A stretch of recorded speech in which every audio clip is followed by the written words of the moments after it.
इरसा पानी के मामले पर अपनी जिम्मेदारी पूरी नहीं कर रहा। विफाकी हुकूमत पानी के मामले पर तवज्जो दे और इसे हल करे। शाजिया मरी की पीपी सेनेटर सलीम मानवीवाला के हमरा प्रेस कॉन्फ्रेंस। बोली, हुकूमत की परफॉर्मेंस जीरो है, कारकर्दगी को बेहतर बनाए। हमारी कारकर्दगी इतनी बुरी है तो ज़िमनी इंतखाब कैसे जीत रहे हैं। सलीम मानवीवाला ने ऐलान किया कि गवर्नर स्टेट बैंक के मामले पर जुडिशल कमीशन को नहीं मानेंगे। हुकूमत $700 बिलियन का गवर्नर स्टेट बैंक से हिसाब लेंगे।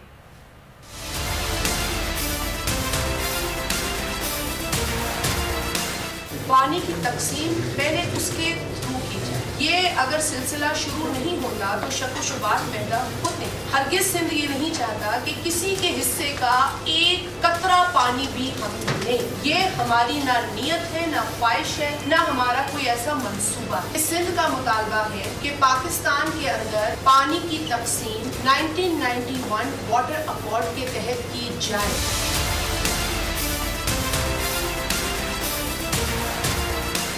आप कहते हैं कि हम 4% ग्रो करेंगे, हम 5% ग्रो करेंगे विदाउट एनी बेसिस। इनकी स्टेट बैंक की कार्रवाई बताना चाहता हूँ, जो मैं समझता हूँ कि डाका मारा गया है पीटीआई गवर्नमेंट इस मुल्क पे और इस मुल्क के लोगों पे। एक तो इंटरेस्ट रेट हाइक का आपने सुना होगा 13.25%। IMF ने कहा ही नहीं आपको कि आप 13.25 करें। IMF ने कहा कि जी आप 12% करें। This is enough for us as per our agreement। Lockdown पे लॉकडाउन करे जा रहे हैं। अमेरिका ने पूरे लोगों को वैक्सीनेशन कर दिया और कहा जी आप जाए जो मर्जी आए करना करें। No need for lockdown. आप क्या कर रहे हैं? इतने पैसे आपके पास आए, आपके पास वैक्सीन नहीं है।